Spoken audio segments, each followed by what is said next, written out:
शास्त्र ऐसा बोधन करते हैं, भाग्योदयेन बहुजन्म समर्जितेन सत्संगमं च लभते पुरुषो यदा अज्ञानहेतुकृतं मोहमदान्धकारात् नाशं विधाय तदुदयते विवेकः। शास्त्र ऐसा बोधन करते हैं कि जब एक जन्म नहीं जन्म जन्मांतरों के पुण्यों का उदय होता है तब जाकर के हमें भगवान की कथा श्रवण करने को प्राप्त होती है। और ऐसे दिव्य अनुष्ठान कभी काल हुआ करते हैं। आज कथा का प्रथम दिवस है, समय बहुत ज्यादा हो चुका है, लेकिन कल से कथा दोपहर 2 बजे से प्रारंभ हो जाएगी, जो भगवान की इच्छा तक चलेगी। इसलिए जो भी भक्तगण श्रद्धालु जन इस कथा को श्रवण करने के इच्छुक हैं, आप सभी समयानुसार कथा पांडाल में पधार करके कथा को श्रवण करेंगे। और देखिए, भागवत की कथा कभी भी मनोरंजन की दृष्टि से नहीं सुननी चाहिए। क्यों?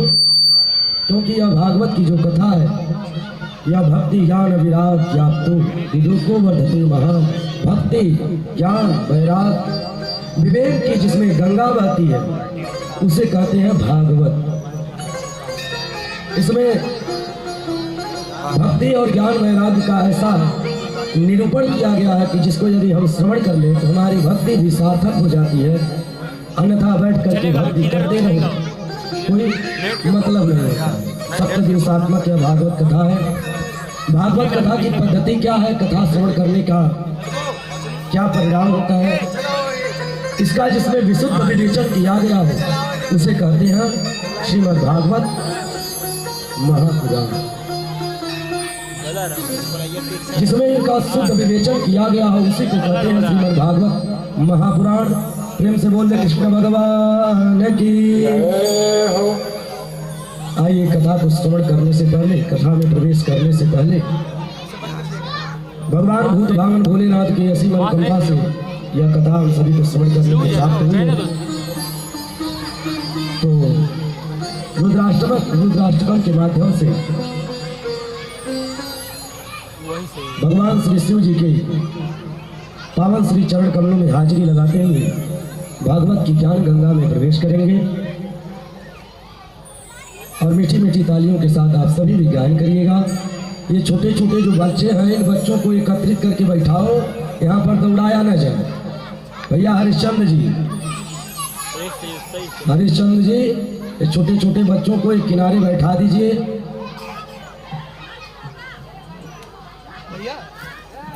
महाराज जी की माइक की थोड़ी सी वॉल्यूम बढ़ा देना।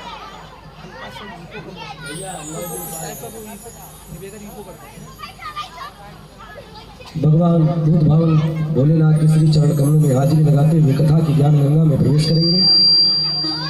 नमामि समीसान निर्वाण रूपम व्यापकं ब्रह्मदेव स्वरूपम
आइए सुंदर भगवान की कथा में प्रवेश करते हैं।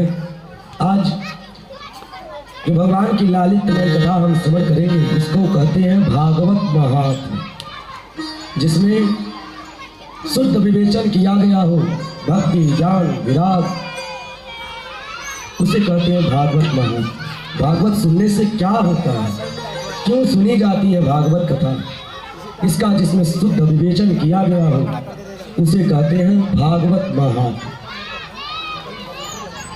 भागवत महात्म्य के प्रथम श्लोक में पूजनीय श्री व्यास जी महाराज निवेदित करते हैं, सच्चिदानंद रूपाय विश्वोत्पत्त्यादिहेतवे तापत्रय विनाशाय श्री कृष्णाय वयं नमः।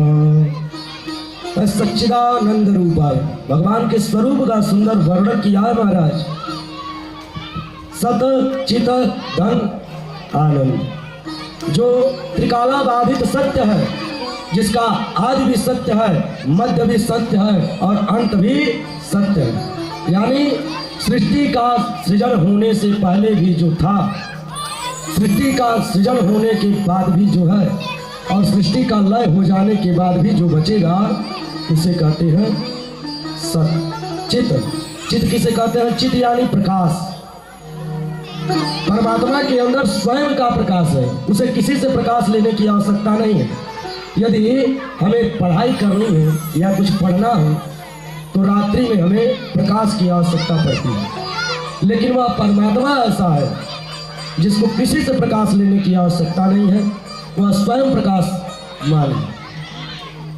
स्वयं की ज्योति जिसके अंदर है, इतना ही नहीं, जो अपने ज्योति से पूरी सृष्टि को ज्योति प्रदान करता हो उसे कहते हैं चित। चित यानी प्रकाश।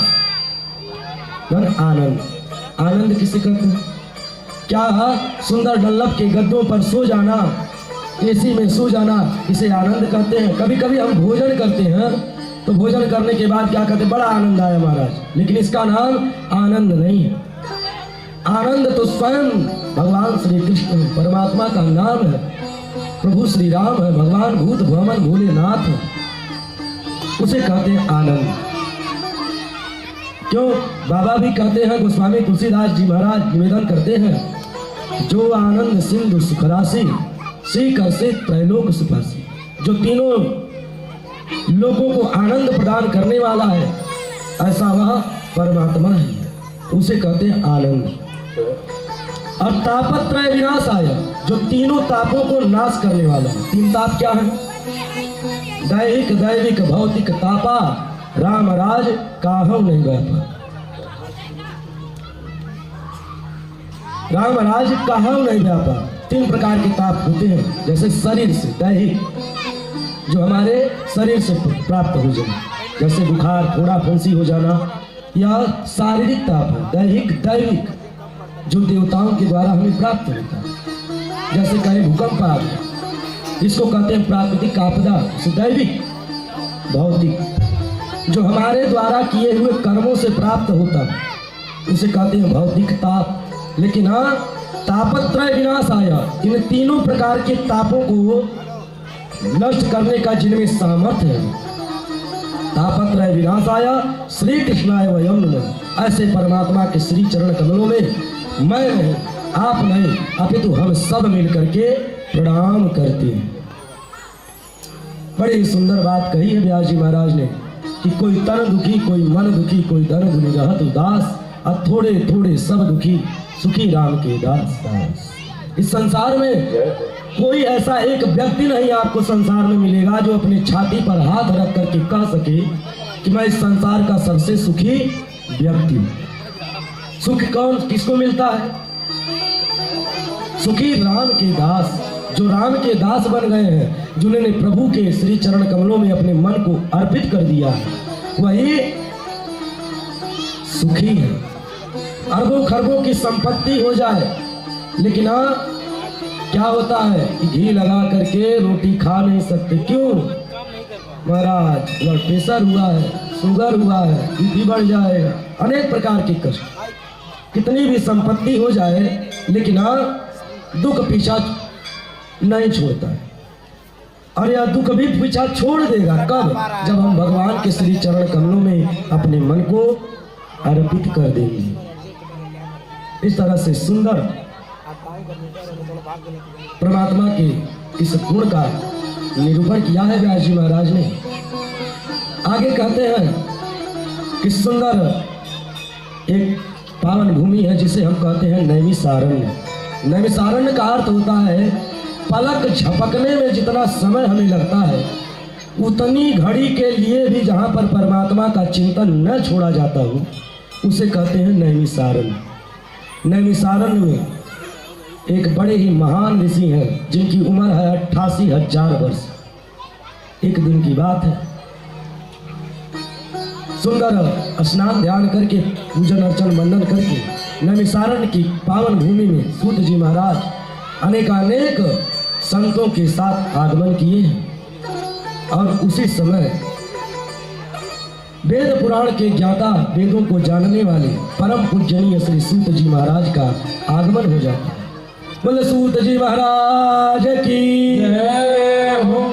संत मंडली के बीच में आदरणीय श्री सूत जी महाराज पधारते हैं। सभी संत जन मिलकर के उन्हें प्रणाम करते हैं। आइए महाराज, बड़ी कृपा की हमारे बीच में आप पधारे हैं महाराज। बड़े ही आनंद की बात है कि आप जैसे दुर्लभ संतों का आज मुझे दर्शन प्राप्त हुआ। सूत जी महाराज ने कहा, अरे प्रभु आप क्या कर रहे हो? आप लोगों की उम्र तो ऐसी है कि आप लोगों के सामने अनेकों सूर्य अनेकों इंद्र बदले जा चुके हैं। ऐसे ऐसे संत अमलात्मा विमलात्मा महान महान ऋषि बैठे हुए हैं जिनके सामने चारों युग बीत चुके, हजारों बार, और आप हमें प्रणाम कर रहे हैं। मेरी उम्र भी आप लोगों से कम है। कहाँ आप सभी इतने वर्षों के और कहाँ मैं 20 वर्ष का। सुंदर जवाब दिया है ऋषियों ने। धन वृद्धा बल वृद्धा आयु वृद्धा तथैव च ते सर्वेपि ज्ञान वृद्धा किंकिरा शिष्य किंकिरा। संतों ने सुंदर जवाब दिया, महाराज देखिए, कोई किंचित धन में बड़ा हो सकता है, कोई बल में बड़ा हो सकता है, और कोई तो आयु में बड़ा हो सकता है, लेकिन ते सर्वेपि ज्ञान वृद्धा, उन सब में सबसे वृद्ध किसे माना जाए? ज्ञान वृद्धा, जिसके पास ज्ञान है। और महाराज आपके पास तो गुरु जी के द्वारा प्रदान किया हुआ इस सृष्टि के अंधकार को दूर करने में भगवान सूर्य नारायण तो सक्षम है, लेकिन कलयुग के कलुषित प्राणियों के हृदय में जो अज्ञान रूपी अंधकार बैठा हुआ है, इस अंधकार को दूर करने में भगवान सूर्य नारायण भी समर्थवान नहीं है, लेकिन आपके अंदर वह सामर्थ्य है। क्यों? क्योंकि आपको गुरु जी का आशीर्वाद है। महाराज अधिक समय नहीं लेंगे हम आपसे, लेकिन एक निवेदन करना चाहेंगे। प्रभु मैं देख रहा हूँ कि संसार में जो भी मनुष्य हैं यह सब सिर्फ और सिर्फ नाचने गाने सोने रोने में जीवन व्यतीत कर दे रहे। इनको यह पता ही नहीं है कि जीवन को जीना क्यों, इसलिए यह मानव शरीर हमें प्राप्त होगा। ऐसा करो प्रभु कि हमें कृष्ण प्राप्ति करम शाश्वत साधनम तद्वदाधुना, ऐसा कोई हमको उपाय बताइए जिससे परमात्मा की प्राप्ति हो जाए। बड़ा ही सुंदर जवाब दिया है। सूत जी महाराज ने कहा है कि आपने बड़ा ही उत्तम प्रश्न किया हमसे। संसार का कल्याण करने के लिए आपने यह प्रश्न किया है, तो देखिए जो भी मुझे गुरु के आशीर्वाद से आज प्राप्त हुआ है वह मैं आप सभी को बताता हूँ। देखिए महाराज, काल व्याल मुकग्रास त्रास निर्णास हेतवे श्रीमद् भागवती वार्ता कलौ कीरेण भासितम। काल रूपी जो व्याल है, काल किसे कहते हैं? समय को। यह समय हमारे माता पिता के द्वारा हमें प्रदान किया गया है, जिसमें सुंदर मानव शरीर प्राप्त हुआ। लेकिन जैसे ही हम माँ के गर्भ में आए हैं, तुरंत ही काल अपना गाल फैला दिया और उसके मुंह में हम बैठे हुए। या जो समय बीत रहा है, एक एक दिन, एक एक क्षण, एक एक सेकेंड हमारे जीवन का जैसे जैसे बीत रहा है, ये एक एक पल हमें मृत्यु के समीप ले जा रहा है, और हमने अपने जीवन को यूं ही अनायास में बर्बाद कर दिया। इस जीवन का मूल उद्देश्य क्या था और हम क्या करने लगे? और यह काल रूपी जो व्याल है, व्याल कहते हैं सर्प को, यह समय रूपी जो अजगर सर्प है, यह अपना मुंह फैलाए हुए बैठा हुआ है, जिसमें हम सभी बैठे हुए हैं। हम भी बैठे हैं, आप भी बैठे हैं, सभी लोग बैठे हुए हैं। और अब हमारा जीवन कब तक सुरक्षित है? जब तक यह समय रूपी जो सर्प है अपने मुंह को बंद नहीं कर, और ज्यों ही मुंह को बंद किया तत्क्षण हमारा देहांत हो जाएगा। और इससे बचने का उपाय क्या है? श्रीमद् भागवती वार्ता कलौ की ऋण वासित, यह भागवत की जो सुंदर वार्ता है, यह इस आवागमन के चक्कर से मुक्ति दिलाने वाली है। इसलिए महाराज यह भागवत की कथा प्रारंभ करते हैं। मानव की सबसे बड़ी भ्रांति है न ही कश्चित क्षणमपि जातु तिष्ठत्य कर्म कृता कार्यते यावसः कर्म गुणैः स्वाभाविकैर्बलात्। ये मानव की सबसे बड़ी भ्रांति है कि वह चिंता ज्यादा करता है, चिंतन नहीं करता है। यदि जीवन से चिंता को मिटाना है तो हरि स्मृति सर्व विपद विमोक्षण, भगवान का चिंतन करो, क्योंकि वही आनंद और सिंधु की राशि है। आनंद रूपी सुख वही प्रदान कर सकते हैं, इसलिए उनके चरणों में जाओ, उनके शरण में जाओ, चिंतन को बढ़ाओ। और यह हमें सिखाता है श्रीमद् भागवत महापुराण। सूत जी कहते हैं कि भागवत का कथा श्रवण करने का अधिकार तो कभी कभी देवताओं को भी प्राप्त नहीं होता है महाराज। एक बार देवताओं को जब पता चला कि राजा परीक्षित को श्री सुखदेव जी महाराज भागवत का रसास्वादन करा रहे हैं, तो देवता लोगों ने क्या किया कि एक अमृत का कलश उठाया और स्वर्ग लोक से सीधे श्री सुखदेव जी महाराज के पास पहुंचा है और आकर के निवेदन किया है। निवेदन क्या कह रहे हैं कि महाराज यह अमृत का कलश में लेके आया हूं। सुना है कि राजा परीक्षित को 7 दिन में मरने का श्राप लग गया है, और देखो 7 दिन में सबको मरना है। 7 दिन में ही जीवन मिलता है, 7 ही दिन में विवाह शादी होता है, 7 ही दिन में बाल बच्चे पैदा होते हैं, और 7 ही दिन में हमको मर भी जाना है। सुखदेव जी महाराज कहते हैं जैसे ही कथा श्रवण कराने के लिए पहुंचे हैं, सो देवताओं को पता चला तो अमृत का कलश लेकर के पहुंचा है। महाराज ऐसा करिए कि हमने सुना है कि महाराज परीक्षित को 7 दिन में मरने का श्राप लगा हुआ, ये अमृत ले लीजिए और इसको राजा जी को पिला दीजिए। इसको पिला देने से होगा क्या? राजा जी की मृत्यु अटल हो जाएगी, मृत्यु नहीं होगी, अमर हो जाएंगे, और इसके बदले में हमें यह कथामृत पिला दीजिए। एवं विमये जाते सुधाराज्ञा प्रपीयता प्रपास्यामो वयम सर्वे श्रीमद् भागवत।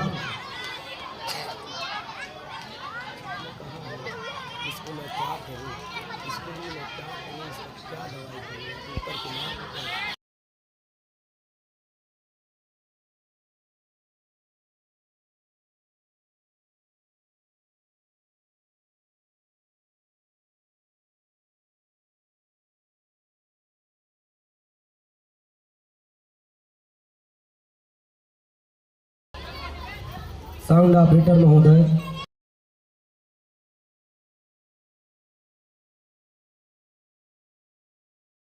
राज को पिला दीजिए।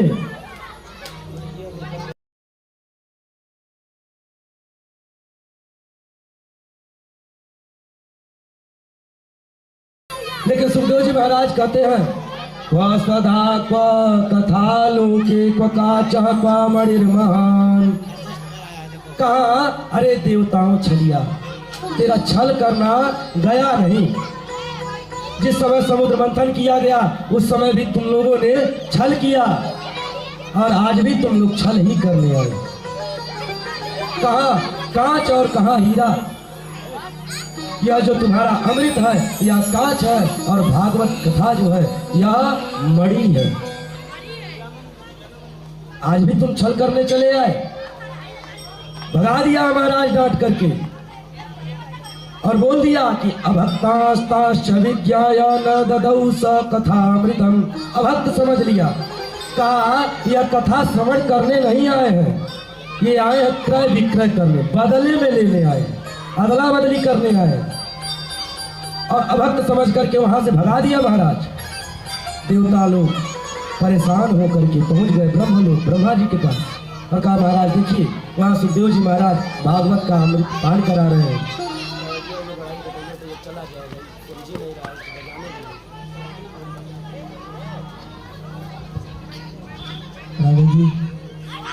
श्री राम। ऑपरेटर महोदय,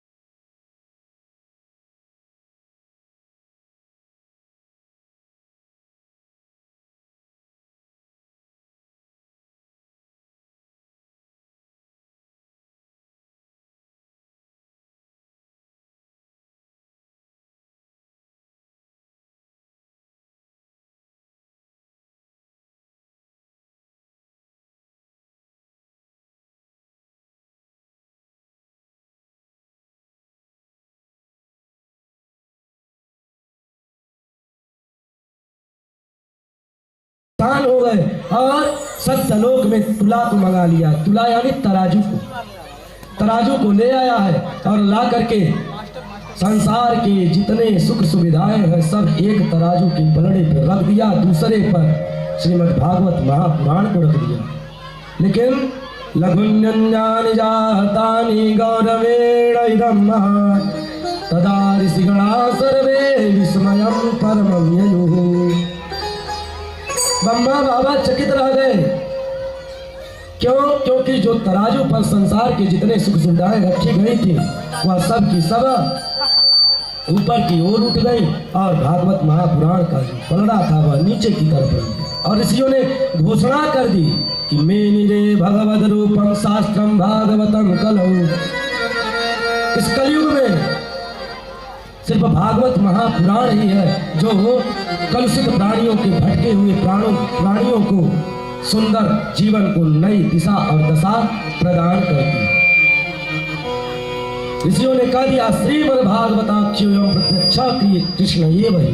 यह भागवत कोई ग्रंथ नहीं, कोई किताब नहीं, यह साक्षात भगवान श्री कृष्ण का स्वरूप है, प्रतिबिंब है। बोले भागवत भगवान की जय हो। श्री सूत जी महाराज कथा श्रवण करा रहे हैं। इतने में ही सुंदर प्रश्न कर लिया है सनकादि ऋषियों ने। महाराज ये बताइए कि कथा भागवत की जो है यह 7 दिन कैसे हुई? 7 दिन सुनने का प्रचलन कैसे चला इसका? सूत जी महाराज सुंदर व्याख्यान करते हैं कि पहले तो एक चीज जान लो कि कथा के लिए स्थान कैसा होना चाहिए। अभी यही साउंड कहीं और बजाना हो तो बढ़िया ऑपरेटर भी आएंगे, अच्छी आवाज़ भी आएगी और ऐसा लगेगा कि इसके सिवा अद्वितीय साउंड है, दूसरा साउंड दुनिया में फिर इसके जैसा होगा नहीं। तो पहले तो निरूपण कर दिया, इसलिए बता दिया भागवत की कथा यूं ऐसे किसी को मिली नहीं है आज तक। भागवत की कथा को अगर कोई ये समझ ले कि लिखी हुई एक ज्ञान की चीज है, नहीं, यह जीवन को नई दिशा और दशा प्रदान करती। तो सबसे पहले निरूपण किया, कहा कि कथा के लिए स्थान, कथा के लिए सुंदर स्थान ऐसा होना चाहिए जहां पर बाहर की आवाज न अंदर आए और अंदर की आवाज बाहर न जा। व्यास की आवाज श्रोता सुने और श्रोता की आवाज व्यास सुने। दूसरा कहा भागवत का गान ऐसा करो सुंदर शब्दों में भागवत का गान करो। तीसरा कहा भागवत का ज्ञान होना चाहिए और ध्यान पूर्वक उसको सुनने से ही ज्ञान प्राप्त होता है।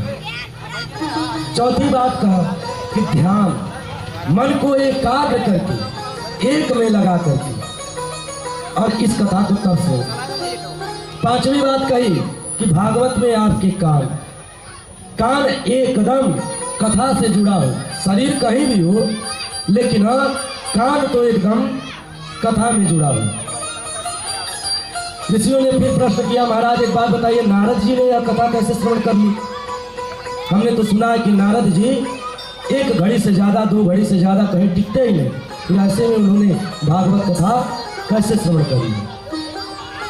सूत जी महाराज आगे व्याख्यान करते हैं कि एक बार देवर्षि नारद बड़ी तीव्र गति से जा रहे थे और आजकल नारद को तो ऐसा बना दिया है टीवी सीरियल वालों ने कि महाराज ऐसा लगता है कि जैसे नर्तकी नाचने गाने वाले। टीवी सीरियलों में ऐसा बना दिया है बॉलीवुड वालों ने, जिनका तो हमें बहिष्कार करना ही चाहिए।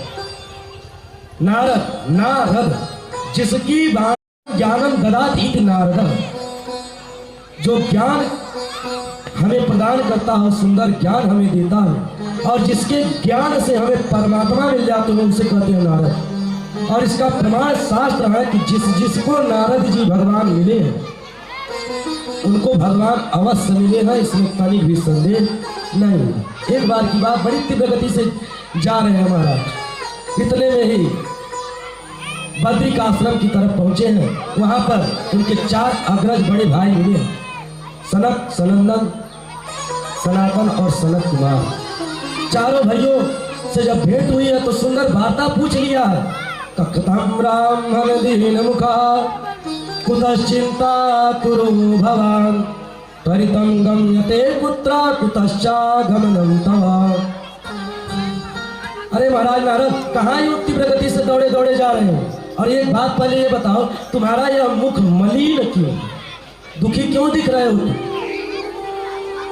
नारद जी ने कहा, क्या बताऊं भैया, बड़ी विडंबना है मेरे जीवन में, मैं बड़ा परेशान हो गया हूं। कहा, हुआ क्या ये तो बता। नारद जी ने कहा, अहम तु पृथ्वी यातु ज्ञात्वा सर्वोत्तमामिति पुष्करं च प्रयागं च काशी गोदावरी तथा। अरे भैया मैं क्या बताऊं, मैं पृथ्वी पर आया शांति प्राप्त करने के लिए, थोड़ा जीवन को शांति मिलेगी, लेकिन यहाँ मुझे शांति नहीं मिली। मैं पृथ्वी को सर्वश्रेष्ठ समझ करके यहाँ पर आया, लेकिन मुझे यहाँ शांति नहीं मिली, तो मैं हरि क्षेत्र चला गया, लेकिन वहाँ भी मुझे शांति नहीं मिली। फिर मैं पहुंचा कुरुक्षेत्र, कुरुक्षेत्र में भी महाराज मुझे शांति नहीं मिली। इतने में मैं पहुंच गया सेतुबंध रामेश्वरम, लेकिन वहां भी महाराज मैं क्या करूं भैया, मुझे वहां भी शांति नहीं मिली। ना पश्चिम कुत्रचित शर्मा मनस संतोष कारकम, मुझे कहीं भी ऐसा मन को संतोष देने वाला कर्म दिखाई नहीं। कलिना धर्म मित्रेण धरेयम बाधिता धर्म, यह कलयुग, कलयुग ने ऐसा लोगों की बुद्धि को बिगाड़ रखा है कि कोई किसी का सम्मान, कोई किसी को समझता ही नहीं।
सम्मान नहीं करता।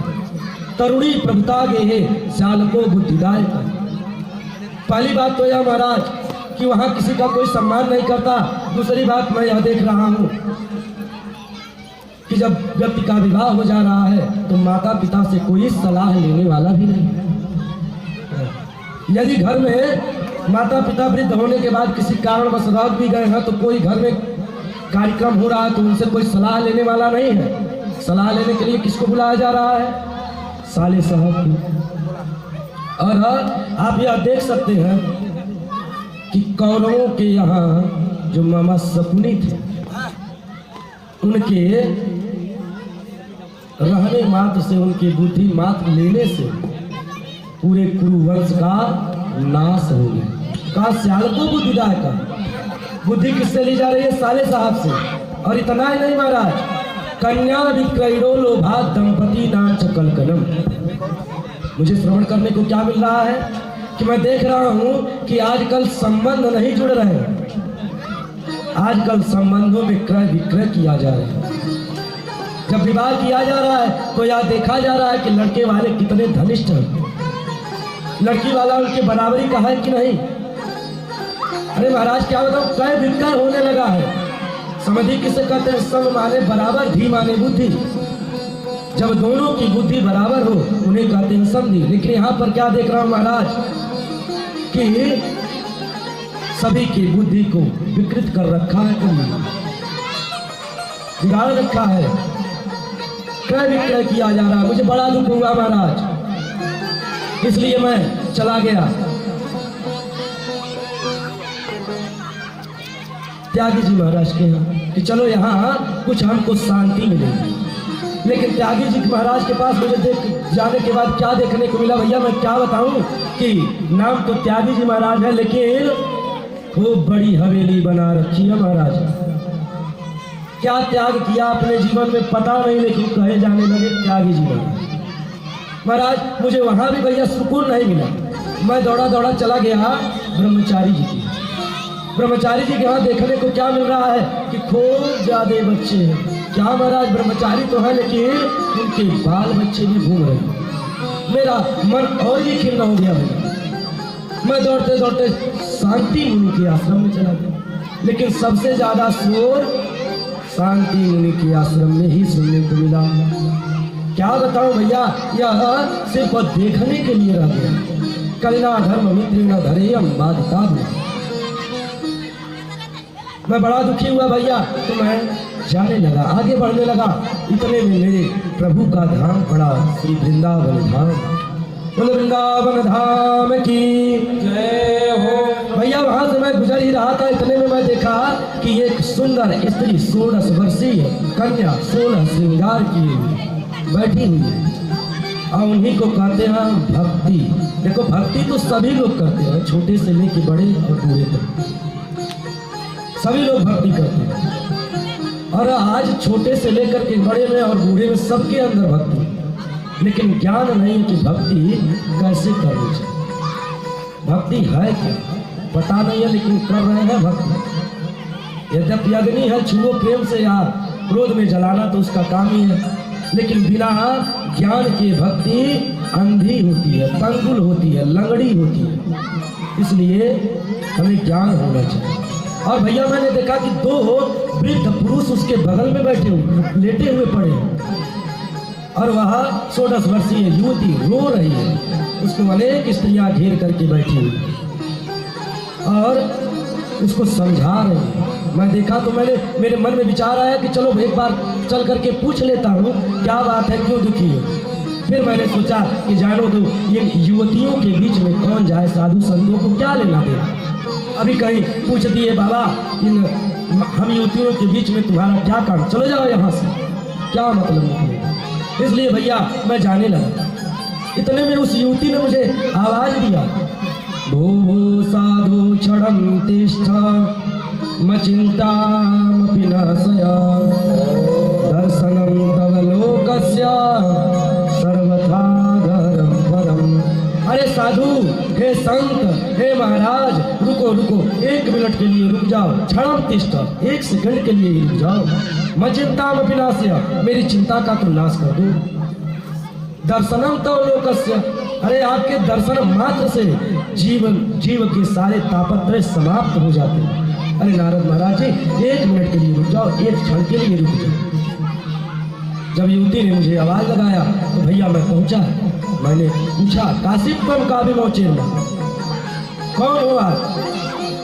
सुंदर जवाब दिया कि मैं भक्ति हूं।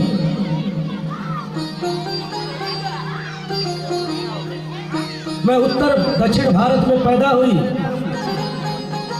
कर्नाटक में मैं पली बड़ी, मद्रास में मैं आई तो मेरा बड़ा सम्मान हुआ, लेकिन जैसे जैसे मैं आगे आई वैसे वैसे मेरा कहीं भी सम्मान नहीं मिला और मैं धीरे धीरे बूढ़ी हो गई। अच्छा भैया, इतना ही नहीं महाराज, मैं आगे जब बढ़ी और वृंदावन आई तो यहाँ पर मैं नवीन रूप में आ गई, मैं जवान हो गई और मेरे बच्चे बूढ़े हो गए। अगर ऐसा ही चलता रहा महाराज तो मैं इस देश को छोड़ करके और विदेश चली जाऊंगी। नारद जी महाराज ने कहा, अरे नहीं नहीं नहीं, नहीं भैया, आपको कहीं जाने की जरूरत नहीं है।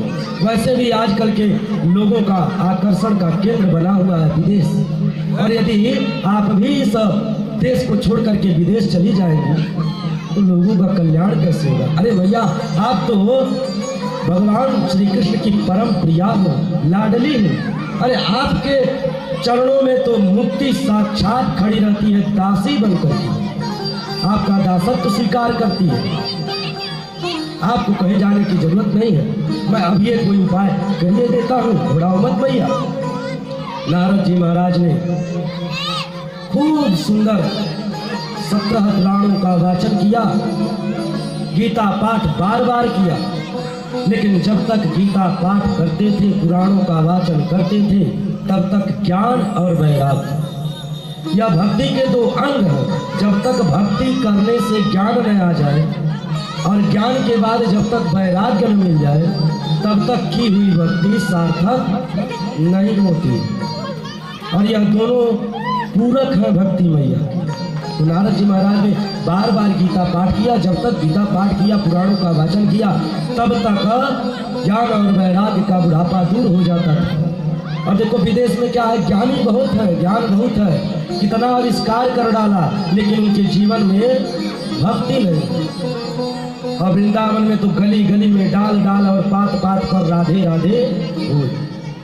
इसलिए भक्ति की खान है वृंदावन। यदि भक्ति देखनी है तो वृंदावन चले जाओ और देखो कैसे कैसे अमलात्मा विमलात्मा, अरे पत्ते पत्ते से राधे राधे की आवाज आएगी।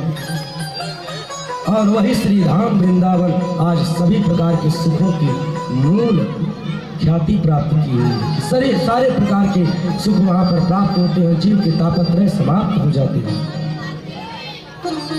ज्ञान वैराग्य का बुढ़ापा जब दूर नहीं हुआ, नारद जी महाराज चिंतित हो गए। इतने में आकाशवाणी हो गई कि सत्कर्म सूचको नूनम ज्ञान यज्ञ स्मृतो बुधै। अरे नारद महाराज, ऐसा करो, आप सत्कर्म करो। आकाशवाणी को सुना, कहा अभी तक जो मैं कर रहा था ये क्या था? अगर सत्कर्म कोई और चीज है तो क्या पुराणों को पढ़ना, गीता का वाचन करना ये अच्छे कर्मों में नहीं आता? परेशान हो गए, विवल हो गए और दौड़ते दौड़ते पहुंचे हैं बद्रिकाश्रम में। यही सनक सनंदन सनातन सनत कुमारों से भेंट हुई है। भैया ये बताओ, ये सत्कर्म क्या है जो आकाशवाणी ने मुझसे कहा? चारों भाइयों ने सुंदर उत्तर दिया, श्रीमद् भागवतालाप सतगीत सुखादिति। देखो नारद, यह सारे कर्म तो सत्कर्म में आते हैं, लेकिन भक्ति के बुढ़ापे, भक्ति के कष्ट की निवृत्ति के लिए, ज्ञान वैराग्य के बुढ़ापे को दूर करने के लिए अभी तक तुमने जो वैष्णवों का परम धन है, जो भगवान श्री भूत भावन भोलेनाथ का प्रिय तिलक है, अभी तक उसका वाचन तुमने नहीं किया। भागवत कथा का आयोजन करो जिससे भक्ति मैया के कष्ट की निवृत्ति हो जाएगी। नारद जी ने पूछा, भैया कहाँ करें कथा? सुंदर जवाब दिया कि हरिद्वार में आनंद नाम के तट के किनारे सुंदर आयोजन करो, और जब वहाँ आयोजन करोगे तो बड़े बड़े अमलात्मा विमलात्मा कथा श्रवण करने के लिए चले आएंगे। सुंदर आयोजन कर दिया है। चारों भैया व्यास मंच पर विराजित हो गए हैं। नारद जी महाराज मुख्य श्रोता बन करके बैठे हुए हैं। जैसे ही ऋषि महर्षियों को पता चला, सब के सब दौड़े दौड़े चले आए हैं। सुंदर आसन लगाया है नारद जी महाराज ने, भक्ति मैया और ज्ञान वैराग्य के लिए बैठे हुए हैं। सुंदर कथा चल रही है। कथा को श्रवण करते करते नारद जी महाराज ने कहा कि भैया ये बताओ, इस कथा को श्रवण करने से क्या होता है? चारों भाइयों ने सुंदर व्याख्यान किया कि ए मानवा पाप कृतस्तु सदा सर्वदा सदा दुरा चार रता विमार्गदा क्रोधा विगद्धा कुटिलस्य कामिनः सप्ताह यज्ञेन कलौ पुनन्ति ते। जो मानव जीवन भर पाप किया है, कभी भी पुण्य कर्म किया ही नहीं, अपने मन क्रम वचन से सदैव लोगों को ठेस पहुंचाया, दुखी किया। ऐसा मानो सदैव दुराचार के मार्ग पर चलता रहा, सदैव क्रोध रूपी अग्नि में जलता रहा, द्वेष करता रहा, कुटिल है, कामी है। ऐसा भी व्यक्ति यदि गलती से भागवत कथा श्रवण कर ले तो उसका कल्याण हो जाता है। आगे व्याख्यान करते हैं कि तुंगभद्रा तटे पूर्वम भूतपत्तनमुत्तमं यत्र वर्णास्वधेर्मेणा सत्य सत्कर्म तत्परा। तुंगभद्रा नदी के किनारे एक सुंदर नगर था।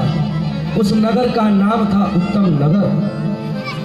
वर्णाश्रम का पालन करने वाले सभी मनुष्य वहां पर वास करते थे। उसी नगर में एक पंडित जी थे जिनका नाम था आत्मदेव। आत्मदेव का शाब्दिक अर्थ होता है आत्मा में देवत्व, यानी जिसने अपनी आत्मा में देवता का दर्शन किया हो उसे कहते हैं आत्मदेव। पंडित जी बहुत सुशील हैं, बड़े ज्ञानी हैं, विद्वान हैं, यद्यपि वृत्ति में उनके कोई भी लोभ नहीं, सारे कर्मकांड उनको पता है। उनकी पत्नी का नाम है धुंधली। ज्ञानी तो है महाराज, लेकिन इनके यहाँ कोई पुत्र नहीं। एक दिन बड़े दुखी हुए और दुखी होकर के जाकर के वन में रोने लगे।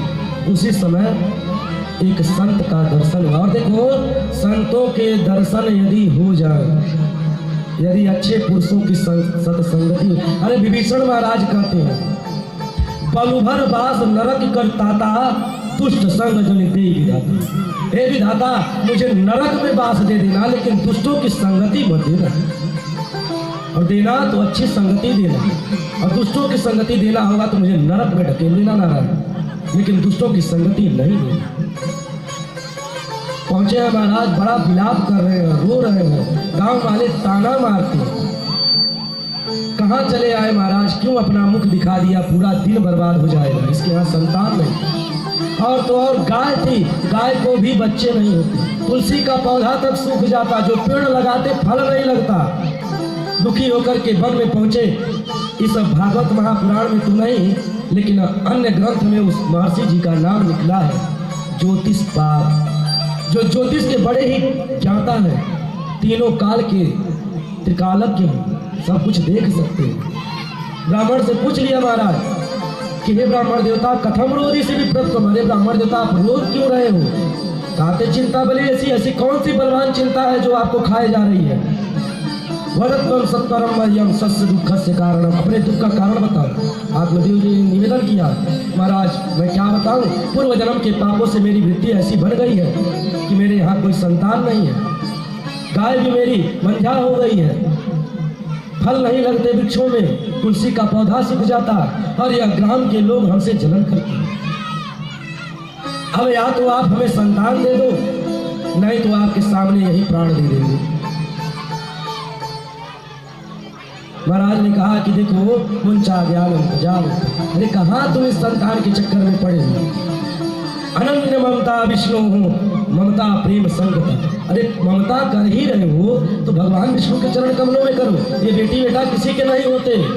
अरे चलो आज तुम्हारे पास पुत्र नहीं है तो तुम दुखी हो, कहीं पुत्र जन्म लिया और कुपुत्र निकल गया,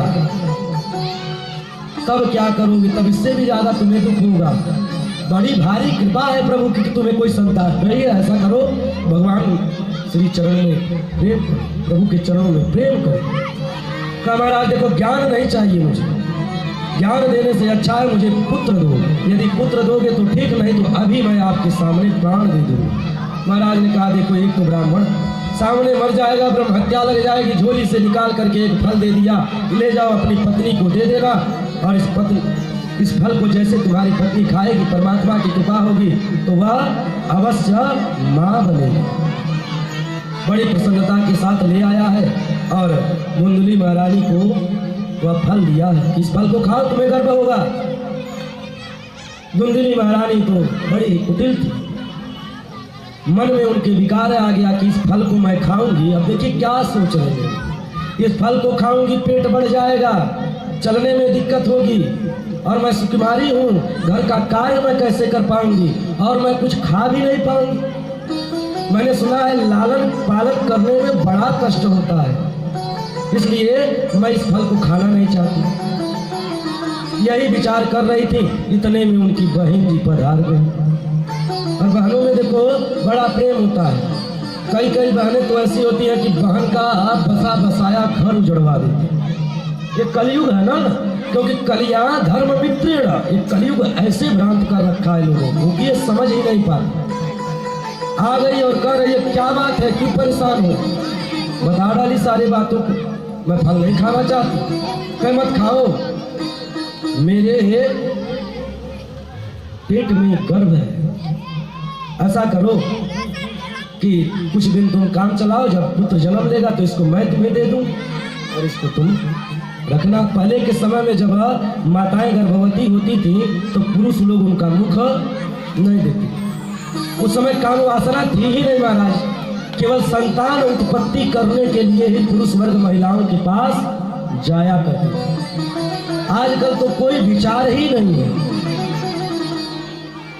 कामियों की भांति, पशुओं की भांति लगे हुए हैं, परेशान है उसी में। कहीं ठीक है, मैं ऐसे ही काम चलाऊंगी, लेकिन इस फल का क्या करूं? कहीं तुम्हारे यहाँ गैया है, उसके भी कोई पुत्र नहीं होता है, फल की परीक्षा लेने के लिए दे दो। गैया को खिला दिया है फल। भगवान की कृपा से देखिए होता क्या है कि सुंदर जब उसकी बहन का, ए बच्चों शांत रहो तुम लोग, हरिश्चंद्र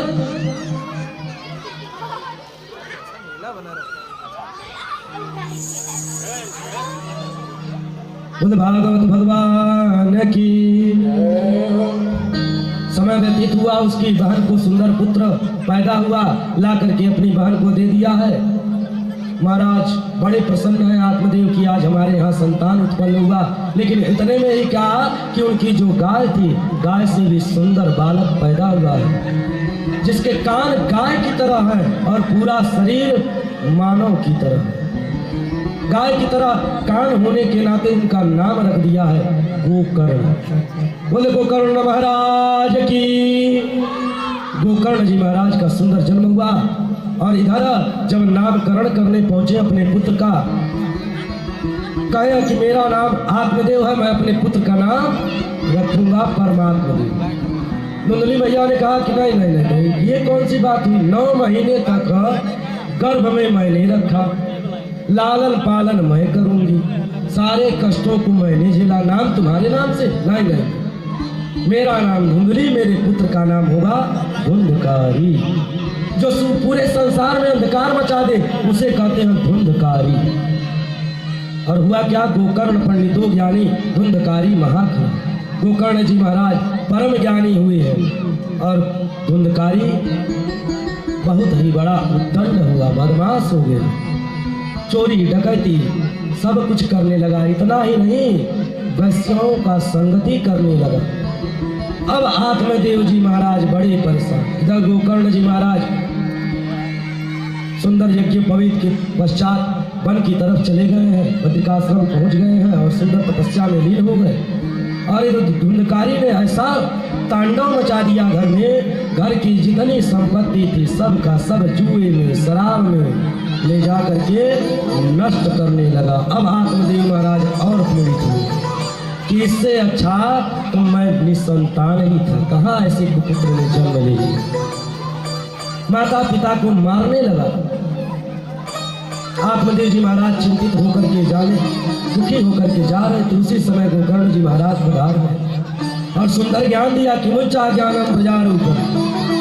अरे क्या पिताश्री, यह संपत्ति या धन दौलत, परिवार, यह सब तो माया है, ये सब झूठ है। सत्य तो केवल परमात्मा का नाम है, उनका चिंतन करो, उनके शरण में जाओ, सारे कष्ट तुम्हारे दूर हो जाएंगे। ये सबको छोड़ दो, घर गृहस्थी को, भाग जाओ यहाँ से। अब वन की तरफ सीधे पहुंच गए हैं आत्मदेव जी महाराज। इधर माता जी को अब धुंधकारी, जब पिताजी डांटने वाले नहीं हैं, बच्चे अक्सर उद्दंडता करते हैं जब पिताजी घर पे न हो, क्योंकि माताओं के अंदर तो ममता होती है, बोलेंगे नहीं कुछ, डांट के रह जाएंगे और पिताजी 2-4 चमाट लगा देंगे।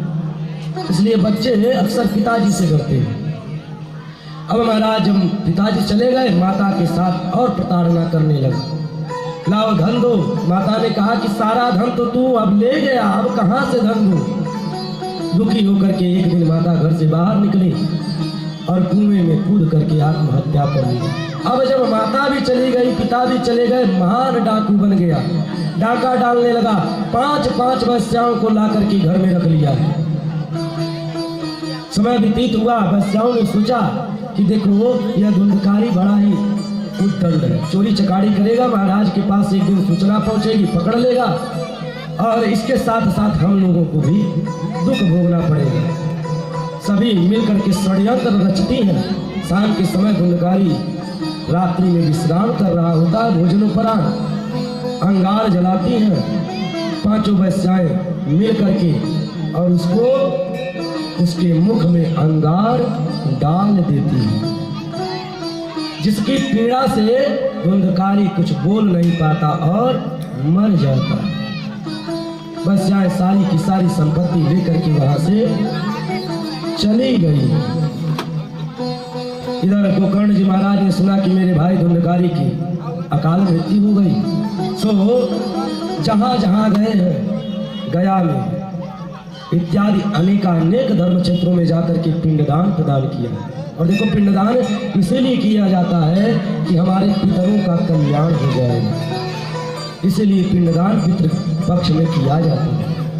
और ऐसा बोधन है शास्त्रों में कि जो अपने पितरों का पूजन अर्चन मंडन पानी नहीं दिया करते हैं, उनके पितर रुष्ट होकर के अपने ही बाल बच्चों का खून चूसना प्रारंभ कर देते हैं। अनेक प्रकार के दुख घर में आ जाते हैं। कमाई होगी लेकिन बरकत नहीं रह जाती। सुंदर पिंडदान किया, घूमते घामते अपने घर में आया। रात्रि में गोकर्ण जी महाराज आकर के विश्राम करते हैं और रात्रि में मध्यकालीन ठीक 12 बजे जैसे ही विश्राम करने के लिए आंख बंद किया है, सो इतने में एक काला कलूटा पुरुष खड़ा हो जाता है। कभी भैंसे का रूप रखता है, अनेक प्रकार के रूप धारण करके श्री गोकर्ण जी महाराज को धुंधकारी डराने लगता है। कमंडलों से जल निकाला है और छिड़क दिया है प्रेत के ऊपर। कहा कौन हो तुम? सुंदर जवाब दिया धुंधकारी ने कि मैं आपका भाई, अहम राता तो दी उसमें धुंधकारी थी नाम का स्वकी ये नहीं दूसरेणा ब्रह्मत्म नाशतम मया। भैया मैं आपका भाई धुंधकारी, मैंने ऐसा कर्म किया जिस कर्म से मेरा ब्राह्मणत्व तो नाश हो गया। भैया कहे अरे तू प्रेत बन गया, तेरे लिए मैंने गया में पिंडदान किया, कहाँ कहाँ नहीं पिंडदान किया, लेकिन तू अभी भी प्रेत बना हुआ। धुंधकारी ने जवाब दिया कि गया श्राद्धम सते नाम, गया में 1-2 बार नहीं 100 बार भी मेरा श्राद्ध कर दोगे तो मेरा उद्धार होने वाला नहीं है। मेरे उद्धार का तो कोई और ही उपाय ढूंढो। कहा ठीक है आज जाओ, कल इसका व्यवस्था मैं करता हूँ। सुबह हुआ, धुंधकारी महाराज गोकर्ण जी महाराज कमंडलों का जल निकाले, अभिमंत्रित करके सूर्य भगवान की गति को रोक दिया है और सूर्य भगवान से अनुनय किया कि बताओ कैसे मेरे भाई प्रेत की मुक्ति हो जाए।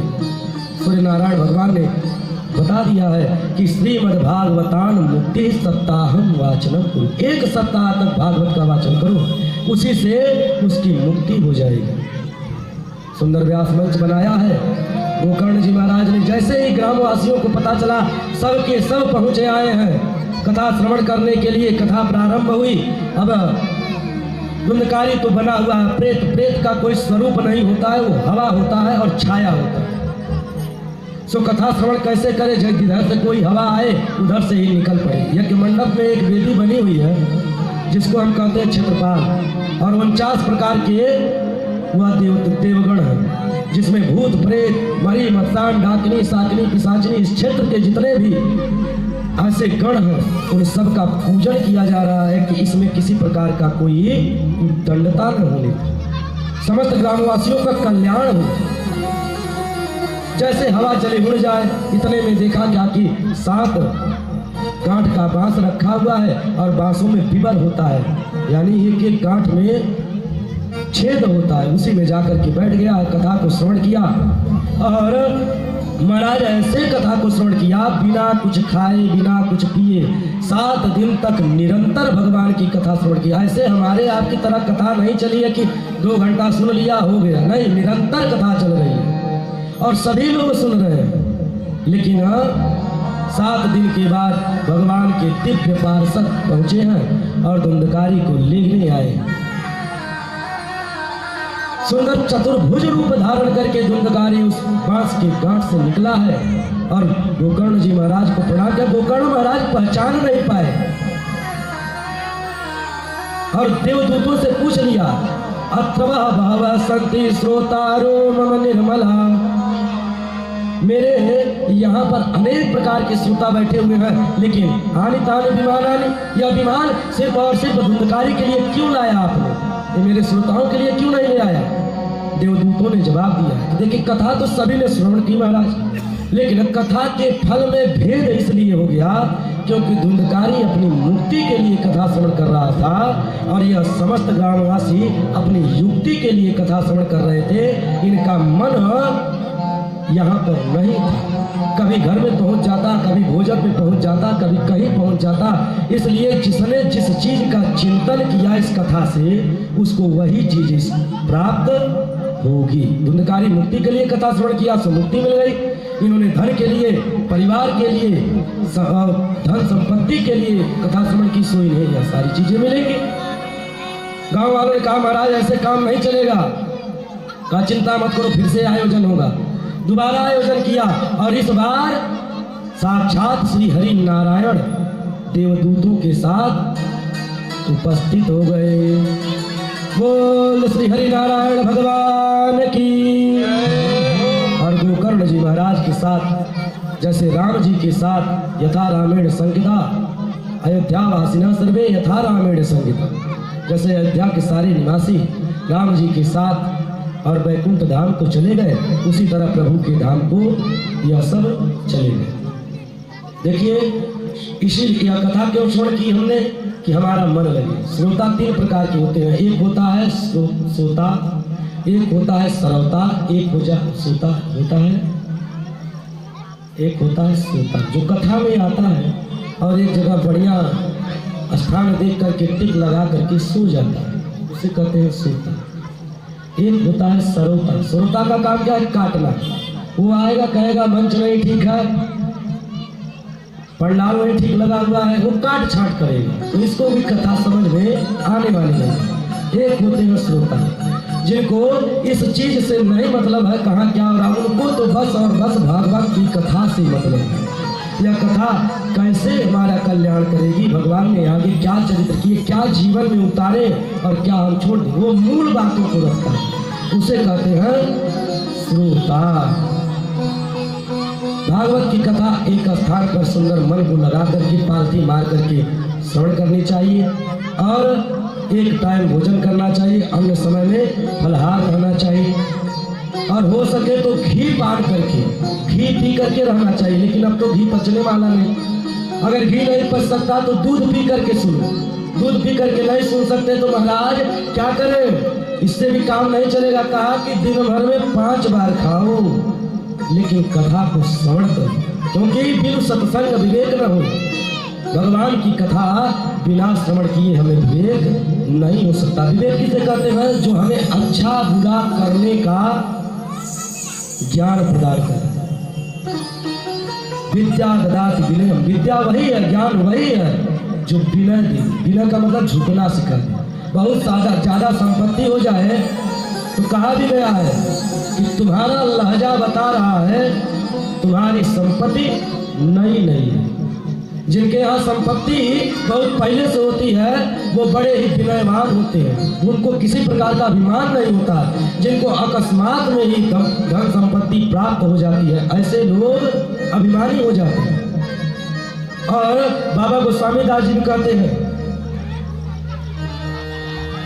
को असमा को जन्मास जीव जन्माही प्रभुता पाई जान मग्न। ऐसा कोई जीव नहीं इस संसार में जिसको प्रभुता मिल जाए और उसका मान में बढ़े, अभिमान अवश्य बढ़ जाएगा। तो हमको अभिमान नहीं आना चाहिए।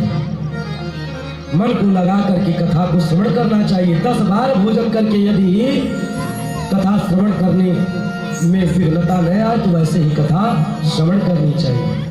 सुंदर भागवत का व्याख्यान किया कि जो जीवन भर पाप किए हैं, कभी अच्छा कर्म नहीं किया, कभी सुंदर कार्य नहीं किया। आजकल देखो मच्छर और मत्सर 2 चीजें हैं दुनिया में। एक होता है मच्छर, मच्छर हमारे शरीर को ऊपर से काटता है और मत्सर हमें अंदर से काटता है।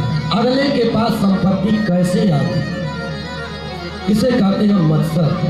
तो देखो मच्छर तो काट ले, लेकिन मच्छर नहीं, मच्छर काटे लेकिन मत्सर न काटे। क्यों? आजकल तो बड़ी विडंबना है, पड़ोसी भी ऐसे ऐसे मिल जाते हैं। कहीं कहीं अच्छा पड़ोसी मिल जाए तो जीवन का कल्याण कर दे, और कहीं बुरा मिल जाए तो उद्धार ही कर दे। हमारे पड़ोसी की एक आंख फूट जाए, भले हमारे दोनों फूट जाए, लेकिन पड़ोसी की दोनों आंखें फूट जानी चाहिए। ऐसी लोगों की मानसिकता बन गई, ये मानसिक पाप है। कभी कभी होता है क्या कि अगले को हम सामने कह नहीं पाते हैं कि तुम ऐसा कर रहे हो, उसको ये नहीं कह पाते हैं, लेकिन उससे हमें द्वेष हो जाता है। यह द्वेष भी हमें नहीं करना चाहिए और उसका हमें सम्मान करना चाहिए कि खूब बढ़ो।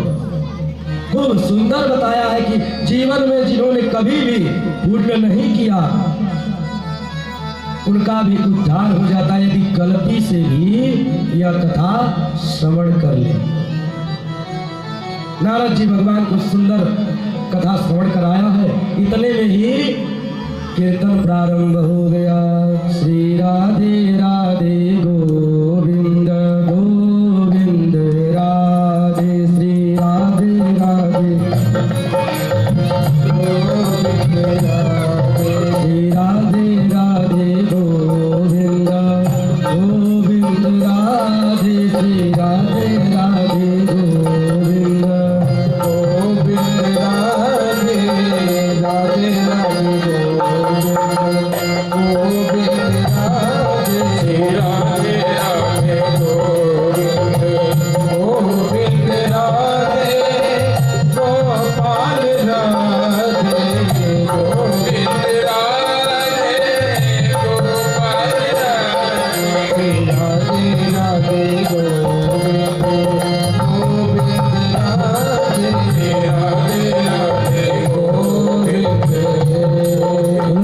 माधव सरकार की कथा को श्रवण किया है नारद जी महाराज ने, और इतने में ही प्रहलाद स्थालधारी तरलगत दया चोत्तम कांस्यधारी वीणाधारी सुरर्षि स्वर कुशलतया राग करता अर्जुनो भूर इंद्रो वादिल मृदंगम जय जय सुकरा कीर्तने ते कुमारा यत्राग्रे भागवता सरसर चलया व्यास पुत्रो बभूवा। इतने में ही प्रहलाद जी महाराज ताली बजाने लगे, उद्धव जी महाराज कांसा बजाने लगे, इंद्र महाराज पधार करके मृदंग बजाने लगे, और सनत कुमारों ने जैसे ही जय जयकार की ध्वनि लगाई है, वहां पर भगवान श्री भूत भावन भोलेनाथ माता पार्वती के साथ प्रकट हो गए। बोल भूत भावन भोलेनाथ की।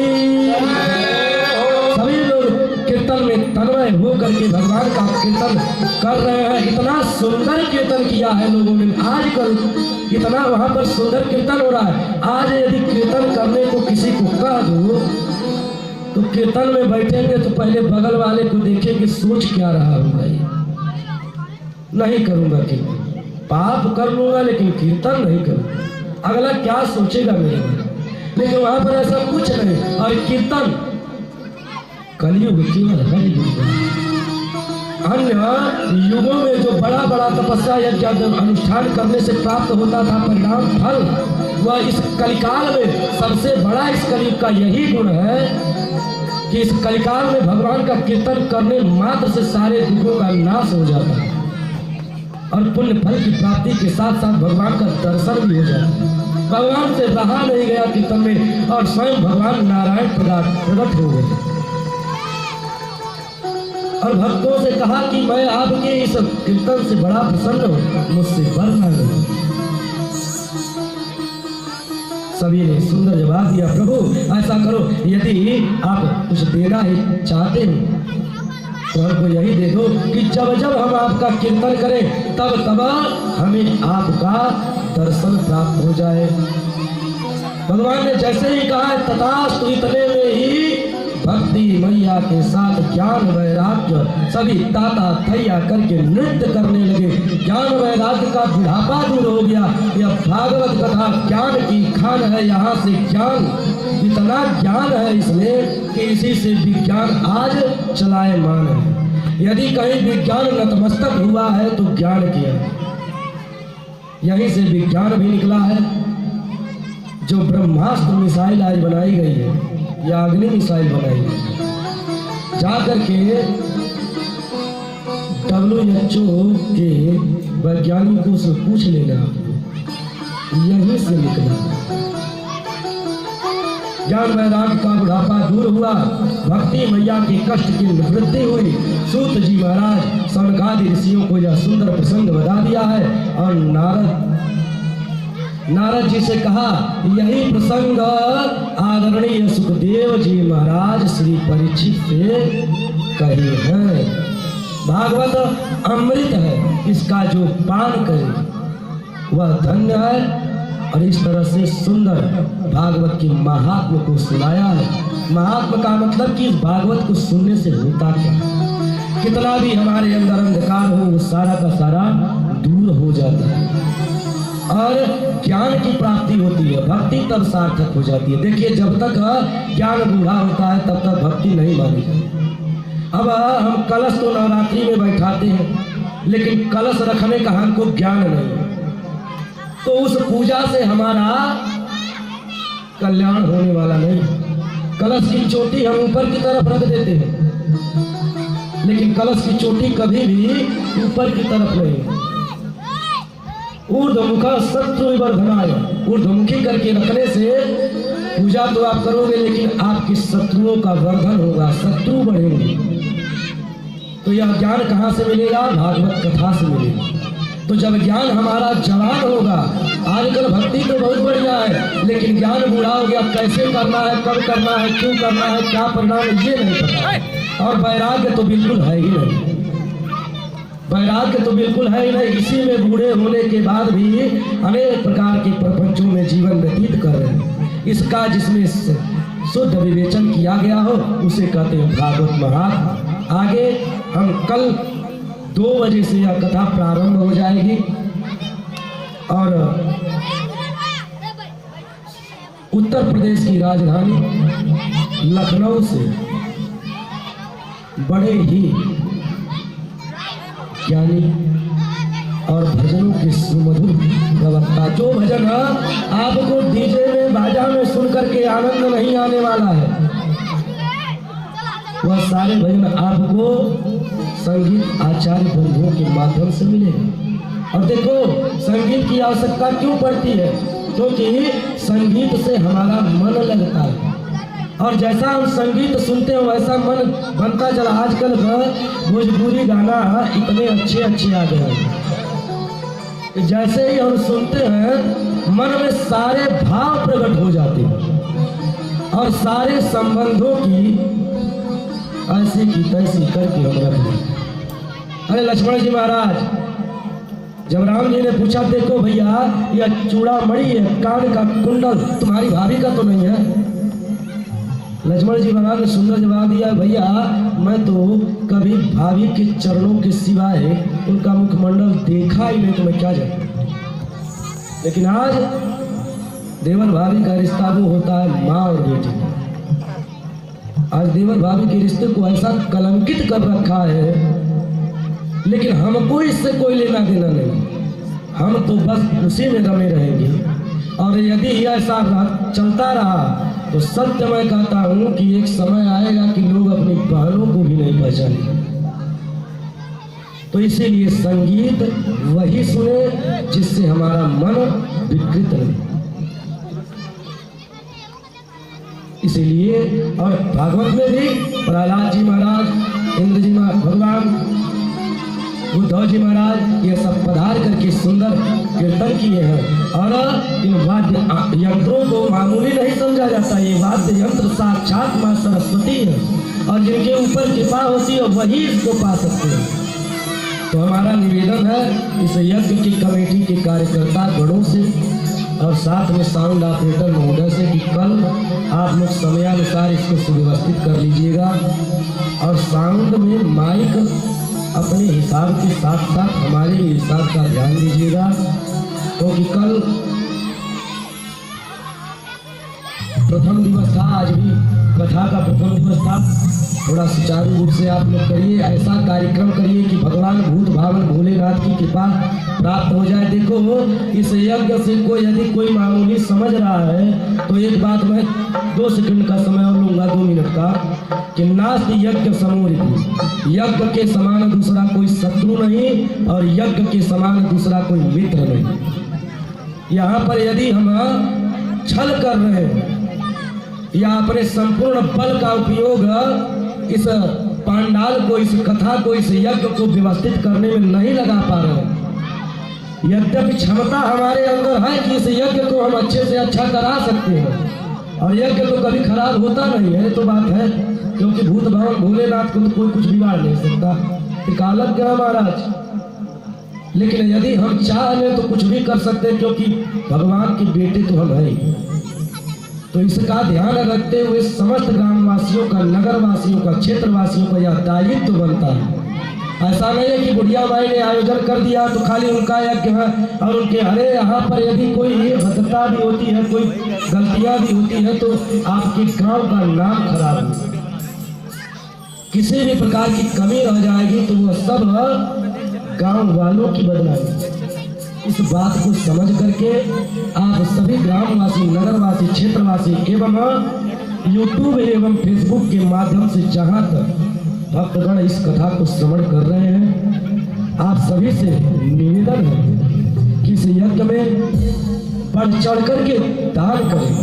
और दान का मतलब यह नहीं कि खाली धन का दान करना, नहीं, अपने श्रम का भी दान करो। यहाँ आकर के थोड़ा समय दो। ऐसी बुढ़िया का दर्शन आपको जीवन में अब तो नहीं होने वाला। इस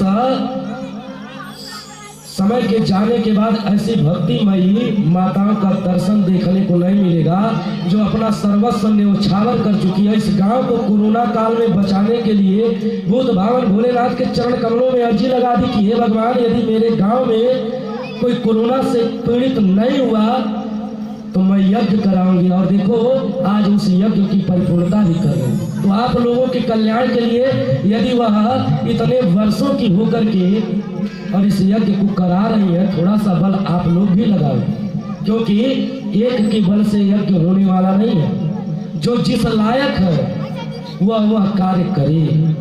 यह विहंगम संगम है, तीर्थराज प्रयाग के समान पूजनीय है और तीर्थराज के समान के नहीं, यह स्वयं तीर्थराज प्रयाग ही यहाँ पर पधारे हुए हैं, जहाँ पर भक्ति ज्ञान विराग की गंगा बह रही है। इससे जीवन सुधरता भी है। और यज्ञ तो वैसा है कि इसके समान मित्र नहीं, इसके समान शत्रु नहीं। कपट हमसे करके आप बच सकते हो, भाई बंधुओं से, परिवार से करके बच सकते हो, लेकिन इस यज्ञ से कोई ये समझ ले कि कपट करके हम बच जाएंगे, तो ये न हुआ था न कभी होगा। परिणाम देख लो। मारीच स्वभाव जब विश्वामित्र जी महाराज यज्ञ करते थे तो यज्ञ कुंड में मांस का लोथड़ा ला के डाल दिया करते थे महाराज, लेकिन विनाश को प्राप्त हो। तो ये हमारा दायित्व बनता है, यदि ऐसा यज्ञ हमारे गांव में हो रहा है तो इसमें बढ़ चढ़ करके आप लोग हिस्सा लीजिए। साथ ही जिन भी ग्रामवासियों के यहाँ गाय है, भैंस है, ज्यादा नहीं, 1 गिलास, आधा गिलास जो बन पड़े गाय का दूध आप सभी मंदिर प्रांगण में प्राप्त कराएं। साथ ही जो इस यज्ञ मंडप में जजमान नहीं बन पाए हैं उनको भी निवेदन है कि आप भी यदि चाहें तो कर सकते हैं। क्या कि सुंदर दूल्हा खोट के ला दिया, बिलपत्र तोड़ के दे दिया, 2-4 फूल अपने हाथों से दे दिया। और जजमान जी लोगों के द्वारा जब वह पुष्प चढ़ाया जाएगा ना, तो आपके मन की अर्जी भी वहाँ पर लग जाया करेगी और सेवा में रही मैया की कहियो नजर पड़ेगी। किते आज नाथ काल परसों कृपा करी, कभी तो कृपा करी। बात यह है कि देखो भगवान के चरण कमलों में अनेक भक्त लाइन लगाएंगे। हमारा नंबर जिस दिन आ जाएगा ना, जिस दिन हमारा सुन लेगा, उस दिन राई से पहाड़ बना देगा, और जिस दिन चाह लेगा उस दिन पहाड़ से राई बना देगा। तो इसलिए कर्तव्य बनता है कि इस यज्ञ में आप सभी अधिक से अधिक जनसंख्या में भाग लें, शारीरिक सहयोग करें, झाड़ू ही लगा दें, पुष्प ही पहुँचा दें, मालाएं पहुँचा दें, फल मिठाई पहुँचा दें, जो आपके पास व्यवस्था हो सारे कार्य को करिए। 9 दिन तक का यज्ञ है, और एक दिन या 9 दिन 10, 20, 25, 50, 100, 1000, 2000 दान करने से कोई गरीब नहीं हो जाने वाला है। जीवन में अमीरी गरीबी जीवन भर लगी रहेगी, लेकिन यह चीजें हमेशा नहीं होती। 9 दिन की बात है, खूब सुंदर तरीके से आप लोग सहयोग करिए। कुछ ही क्षणों में श्री अयोध्या धाम से पधारे हुए रामलीला का मंचन कर रहे कलाकार बंधुओं का आगमन होगा। आप सभी ग्रामवासी, नगरवासी, क्षेत्रवासी उनके सम्मान में अधिक से अधिक जनसंख्या में पधारिएगा। 2 मिनट भगवान नाम का संकीर्तन, तत्पश्चात आरती, और उसके बाद कथा यही विश्राम होगी। कल की कथा पुनः 2 बजे से प्रारंभ हो जाएगी, और आप सभी आकर के कथा को श्रवण करें। देखो जीवन में पूरा तो नहीं समझ में आने वाला 1-2 बार के सुनने में। कथा के लिए कहा गया है कि मुर्मु 1 बार नहीं, 2 बार नहीं, 3 बार नहीं, बार-बार पियो। कब तक पिए महाराज? जब तक वैराग्य न चढ़ जाए, जब तक ज्ञान न हो जाए, तब तक इस कथा को सुनते हैं। तो इसलिए आप सभी अवश्य पधारिए। एक ही शब्द यदि कान में पड़ गया, जीवन में उतर गया, तो समझ लो पूरा जीवन सार्थक हो गया। अन्यथा ऐसे ही पैदा हुए, खाए पिए, विवाह शादी किया, बाल बच्चे पैदा किए, क्यों आए पता नहीं, क्या किए पता नहीं, क्यों मरे पता नहीं, करना क्या था पता नहीं, चले गए क्यों गए पता नहीं। तो इसी में अंधकार में जीवन को गंवा दिया। इससे कुछ होने वाला नहीं। आइए 2 मिनट भगवान नाम संकीर्तन, तत्पश्चात भगवान की आरती।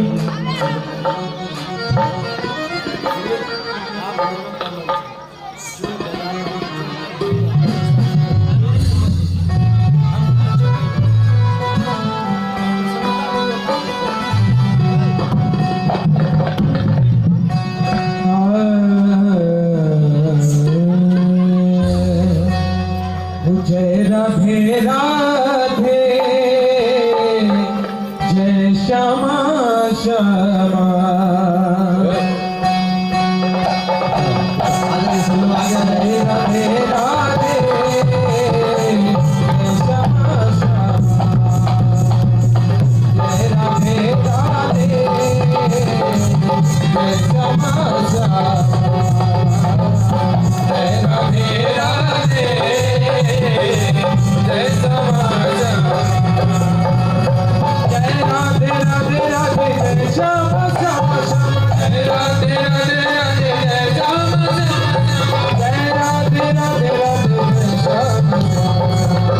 राधे राधे राधे, जय श्यामा श्यामा। जय राधे राधे राधे, जय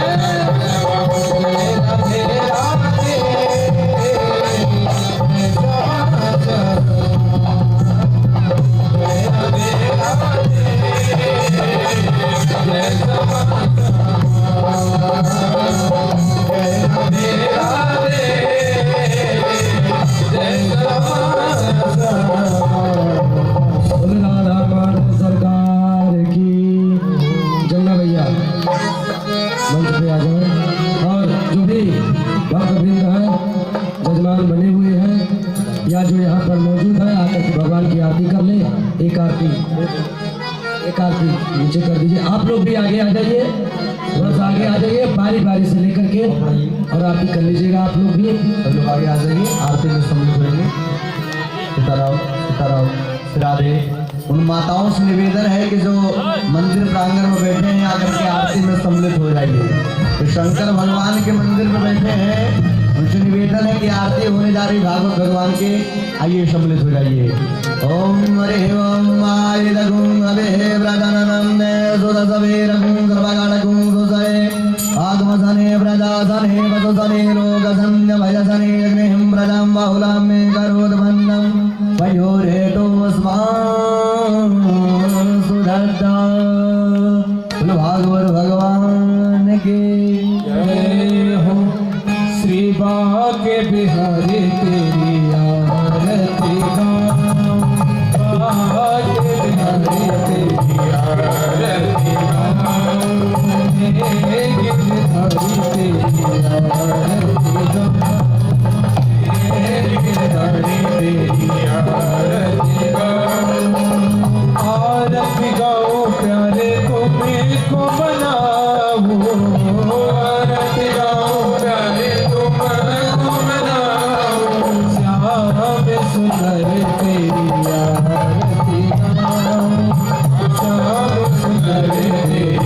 प्यार शीश पे सोए मोर मुरली प्यार शीश पे सोए प्यारी बंसी मेरो मन मोहे प्यारी बंसी मेरो मन मोहे एक छवि बलिहारी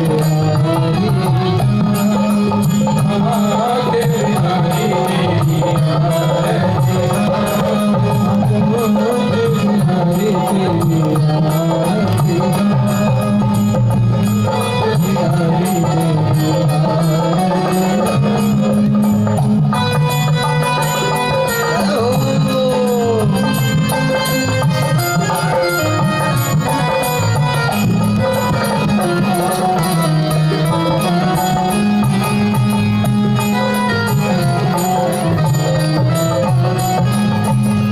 चरणों से निकली गंगा प्यारी चरणों से निकली गंगा प्यारी जिसने सारी दुनिया तारी जिसने सारी दुनिया तारी मैं उन्हें चरणों के दर्शन पाऊं श्री भाग्य बिहारी तेरी आरती गाऊं भाग्य बिहारी तेरी आरती गाऊं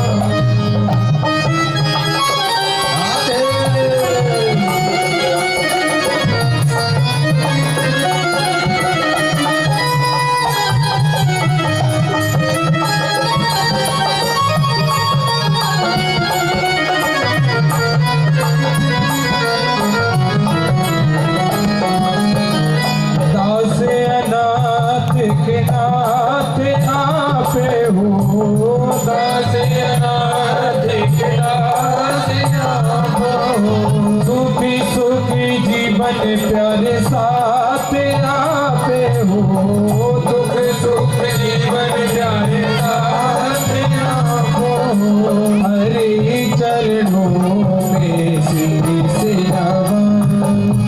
भाग्य बिहारी आरती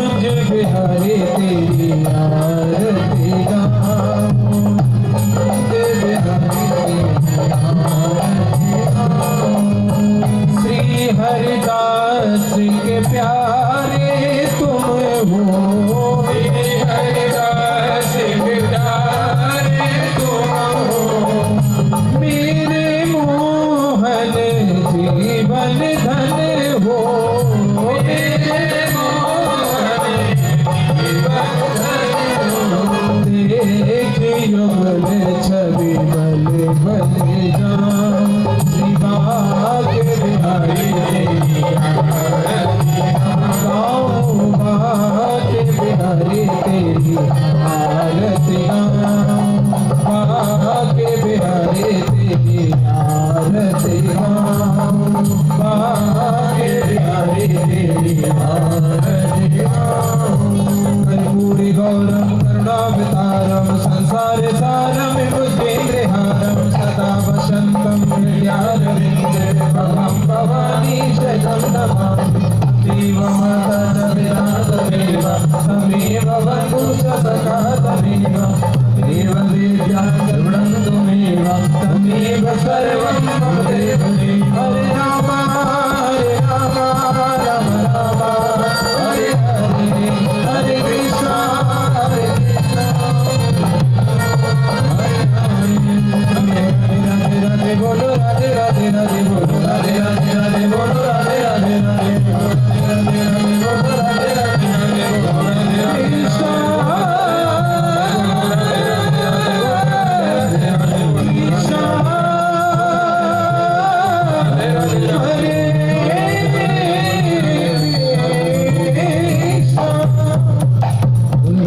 माधव सरकार की कलीन सेवरे करणं पुष्पे देवादिवन्दनमारुगराभिन्दनं ज्वालायन मायार्देरायन मार्दनेश्वर्यै नमः जले ज्वाला ज्वाला परब्रह्मस्तके ज्वाला माला स्फुले ज्वाला सर्वं ज्वालामयं जगदेव वन्दनं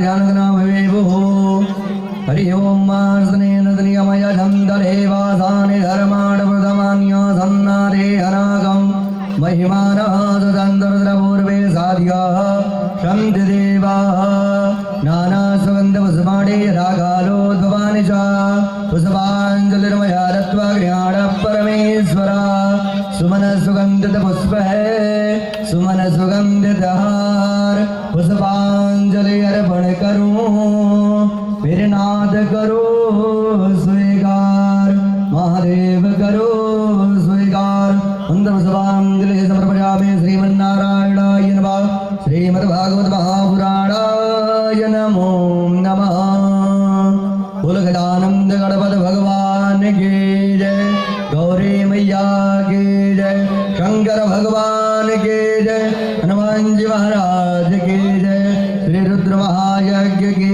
जय पूज्य व्यास जी महाराज की जय यज्ञ जजमान की जय सकल श्रोता बंधुओं की जय अपने अपने माता पिता की जय अपने अपने गुरु आचार्य की जय सकल संप्रदाय की जय हिंदू जनमानस वैदिक धर्म की जय आज के आनंद की जय कथा में आने वालों की जय धर्म की जय हो अधर्म का विनाश हो प्राणियों में सद्भावना हो विश्व का कल्याण हो गौ माता की रक्षा हो भारत माता की जय हो ओम नमः पार्वती पतये हर हर महादेव शंभो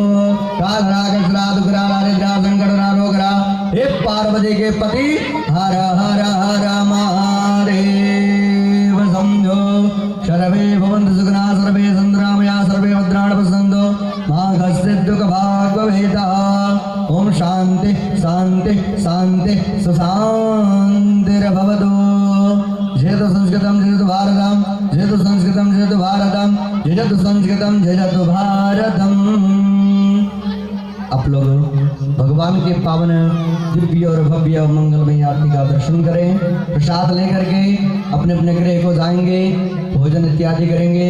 उसके बाद में हमारे अवध धाम से पधारे हुए पूज्य कलाकार बंधुओं के द्वारा आप लोग श्री रामलीला का आनंद लेंगे। उसके बाद में कल की कथा 2 बजे से लेकर के 5 बजे तक श्रीमद् भागवत महापुराण की कथा चलेगी। समस्त भक्तों से निवेदन है कि अपने गृह काल से निवृत्त होकर के आए और भगवान के श्री चरणों में अपने मन को लगाएं और मंगलमय कथाओं को श्रवण करके अपने मानव जीवन को धन्य विकास करें। अपने वाणी को विराम सभी भक्तों को सादर जय श्री राम।